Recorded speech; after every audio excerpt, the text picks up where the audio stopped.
నమస్తే రమ్మగారు. నమస్తే జయ. పోలి పాడ్యం ఉంది కదా రమ్మగారు. ఈ పాడ్యంకి సంబంధించి మనం ప్రతి సంవత్సరం మాట్లాడుకుంటాము. ఇంకొకసారి చెప్పుకుందామండి. కార్తీక పురాణం 30 రోజులు పూర్తి చేశాక ఆ. అప్పుడప్పుడు ఏమవుతుందంటే అమావాస్య సగపడి నుండి పాడ్యం ఆ రోజే వచ్చేసి అవాళ్లే దీపాలు గందరగోళంగా అయ్యేది. నిరుడు ముందరేడు హైరాన్ అయింది. ఈసారి అట్లా కాదు, 30 రోజులు పూర్తయ్యాక పాడ్యం వచ్చింది హాయిగా.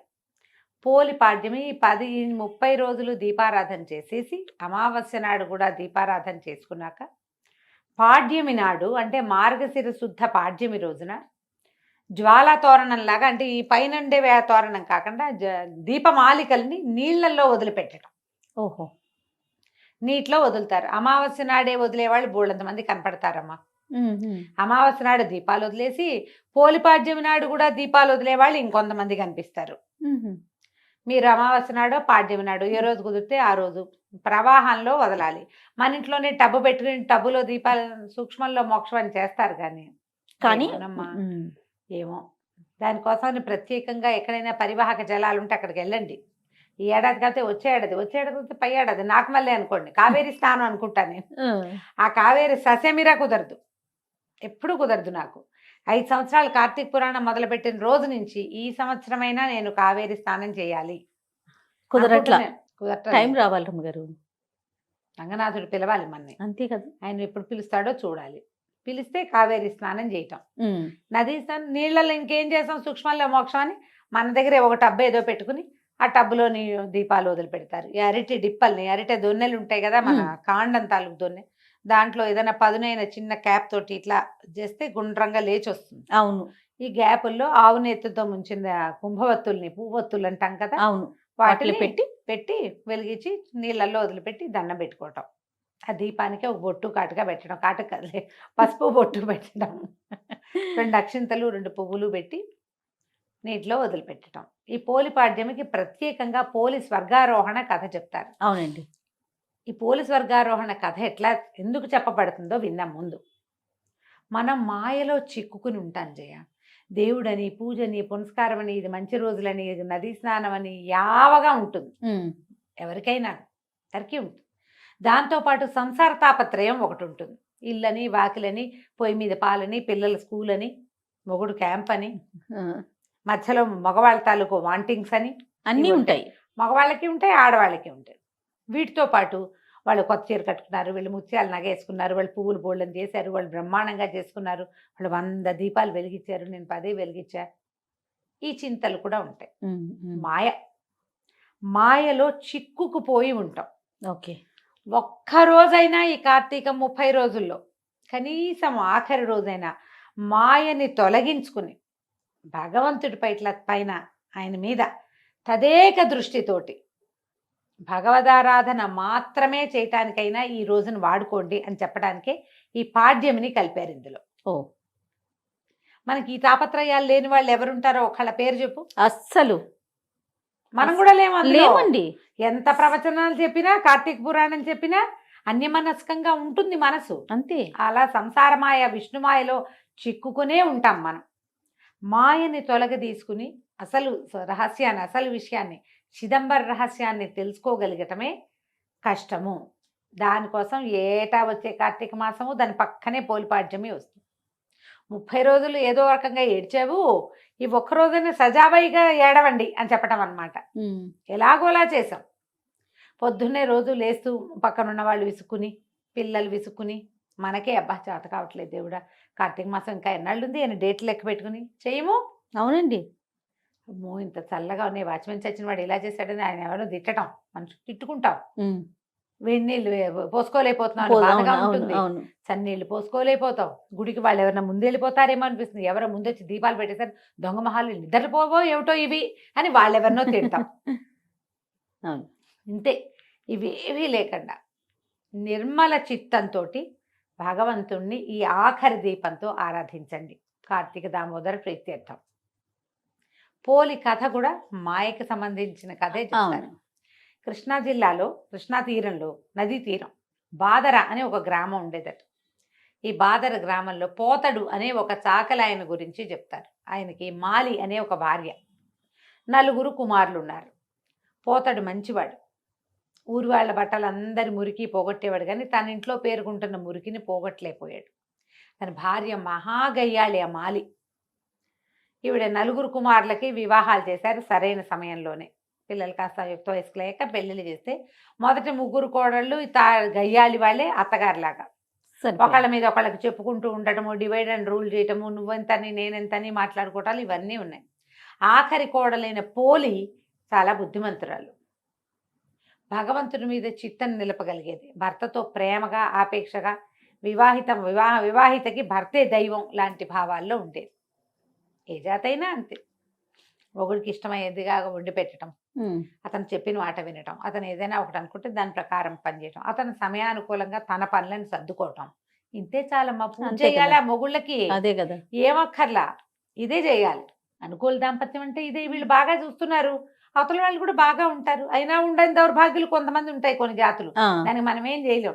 కానీ మనం బాగా ఉంటే అవతల వాళ్ళు బాగా ఉండటం మనకు తెలుసు కదా, సహజంగా చూస్తాం మనం.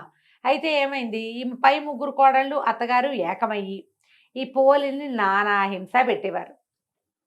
అంటే ఉందని, అనకపోతే అనలేదని, నుంచుంటే నుంచుందని, నుంచోకపోతే నుంచోలేదని. ఇట్లా ఎంతసేపు ఏదో ఒక తగాదా పెట్టేవాళ్ళు, ఎక్కిరిచ్చేవారు, హేళన చేసేవాళ్ళు. దీనికి పూజ, దీనికి భక్తి అని ఎక్కిరిచ్చేవాళ్ళు.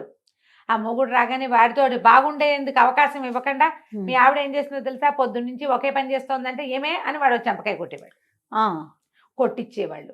అయినా అమ్మాయి భర్తతో బాగానే ఉండేది. నలుగురు అలాంటి వాళ్ళే. తల్లి అంతే, 3 తోడుకోడళ్ళు అంతే. కొంతకాలానికి కార్తీక మాసం వచ్చింది. వీళ్ళందరూ ఏం చేసేవాళ్ళు, అత్తా కోడళ్ళు కార్తీక మాసం నదీ తీరానికి వెళ్ళి స్నానం చేసి దీపాలు పెట్టుకునేవాళ్ళు. ఆ పిల్లకి, ఆఖరి పిల్లకి అన్ని ఇంటి పనులన్నీ అప్పచెప్పేవాళ్ళు. పాలు తీయటం, పాలు కాగబెట్టడం, పొద్దున్నే దాలి వెలిగించడం, అవన్నీ పనులు కదా ఇళ్ళల్లో.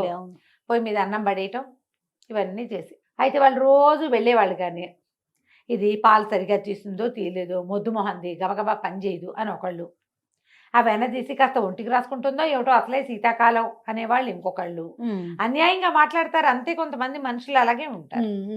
అమ్మేసుకుంటోందేమోనని, ఏదైనా దుత్తలు పడేసిందేమో, అన్నం మనం చెప్పిందంతా వండిందో లేదో, అన్నం చిమడబెట్టిందో ఏమిటో, ఆ కూర దానికి చేయటం రాదు, కూర చెప్పామో సరిగ్గా చేస్తుందో ఇట్లాంటి భావాలతోటే స్నానాలు చేసేవాళ్ళు, దీపాలు పెట్టేవాళ్ళు. ఓహో. ఎవరికైనా చెప్పేటప్పుడు ఉందిగా మాకు మారేమా, పని పాట రాదు, మొద్దు అని దాన్ని ఏదో ఒకటని ఎవరికో చెప్పేవాళ్ళు. ఈ పిల్ల ఇంట్లో పనులు చేసుకునేది. 1 నెల రోజులు గడిచింది. ఒక్కరోజు కూడా కార్తీక దీపమే పెట్టలేకపోయింది. ఇంట్లోనే స్నానం చేయాల్సి వచ్చేది. ఆ కాలంలో అందరూ నదీ స్నానాలకు వెళ్ళేవాళ్ళు. ఒక్కనాడైనా పోనీ దీని జీవితానికి ఒక నదీ స్నానం అని ఒక రోజైనా దాన్ని తీసుకెళ్ళాలి, ఆ చిన్నపిల్లని, కోడల్ని. ఆ పిల్లని ఇంట్లోనే వదిలేసేవాళ్ళు, పోలిని. అయితే కార్తీక అమావాస్య వచ్చింది. అమావాస్య వెళ్ళిన కొన్ని గంటలకి తెల్లవారింది. ఆ పూట పాడ్యం వచ్చేసింది. కాకపోతే వీళ్ళందరూ ఏం చేశారు, ఇంకా అమావాస్య పొద్దులున్నాయి, దీపాలు పెట్టుకోవడానికి అంతా పోయారు. ఈ పిల్ల దేవుడా రాముడా అని కళ్ళ నీళ్ళు పెట్టుకుని, అయ్యో నెలంతా వెళ్ళిపోయిందే, ఆఖరి స్నానాలకు వెళ్ళిపోయారు వీళ్ళు.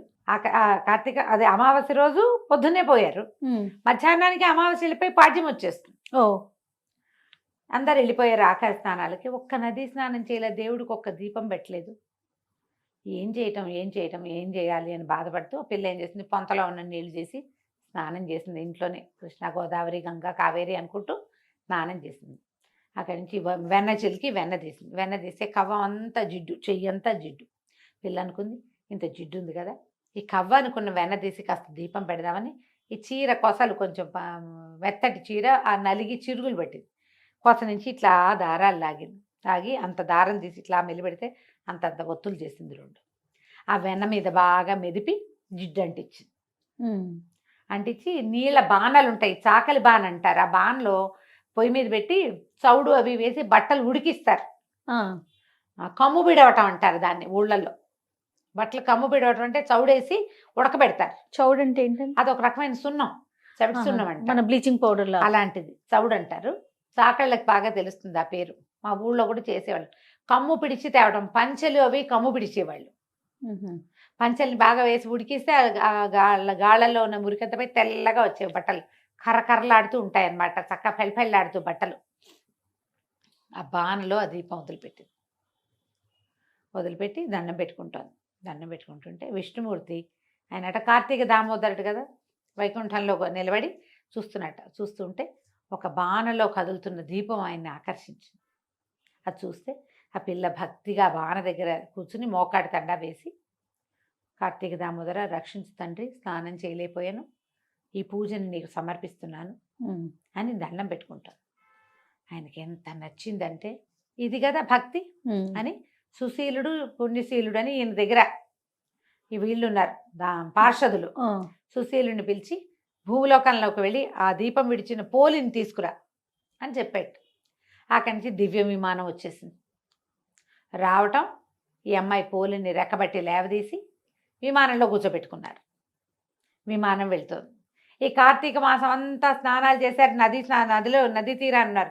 నదీ తీరాలకు వెళ్ళే వాళ్ళందరూ భక్తులు కాదమ్మా. అంతే కదా రమ్మగారు. కార్తీక స్నానం సరదాగా చేసే వాళ్ళు ఉంటారు. ఫ్రెండ్స్ అందరూ వెళ్తున్నారని వెళ్ళేవాళ్ళు. అక్కడ ఏం వింతలు దొరుకుతాయో చూద్దాం అనుకునేవాళ్ళు. చాలా మంది ఆడవాళ్ళు వస్తారు, కలర్ఫుల్ గా ఉంటుందని చూసే మొహాలు కూడా వెళ్తాయి కొన్ని. అవును. ఆ ఉన్న జనమంతా చూస్తున్నారు. పైకి విమానం వెళ్తుంది, దివ్య విమానం. ఆ లోపల కూర్చున్న పాచీర కట్టుకుని ఉన్న పోలిని అప్సరోగణం సేవిస్తున్నారు, వింజామరలు విసురుతున్నారు.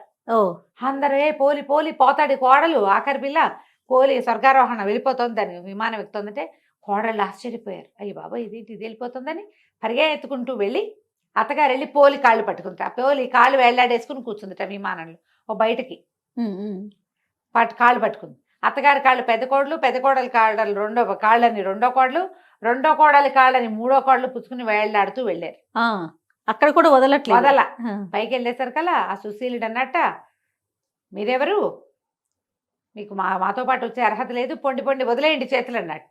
అనేసరికి అత్తగారు అందట, ఇది నా కోడలు, నా చిన్న కోడలికి నీతో పాటు విమానం ఎక్కే అర్హత వస్తే మాకు రాదా, మమ్మల్ని కూడా తీసుకెళ్ళు అన్నదిట. అనేసరికి సుశీలుడు అన్నట్ట, నదీ స్నానం చేస్తూ కూడా కోడల్ని శాపనార్థాలు పెట్టావు కదా నువ్వు, దీపం పెడుతూ ఒక మంచి ముక్కాడేవా, దీపాలు పెడుతూ ఇతరులతో మాట్లాడారు, కుండేలు చెప్పారు, నేరారోపణ చేశారు, ఇతరుల తప్పులని ఎవరికైనా చెప్పేవాళ్ళు, తప్పులని క్షమించలేని వాళ్ళు, దీపారాధన చేస్తూ మాట్లాడేవాళ్ళు, నదీ స్నానం చేస్తూ కుండేలు చెప్పే వాళ్ళకి స్వర్గార్హత లేదు అని చెప్పి లోపల ఒక కత్తి తీసి ఆ చేతుల మీద కొట్టేసేట, ఆ మాలి చేతి మీద కొట్టేశారు. వాళ్ళకే నడుచు అత్తగారు కాళ్ళు వదిలేసింది కోడలివి, మొత్తం అందరూ పడిపోయారు.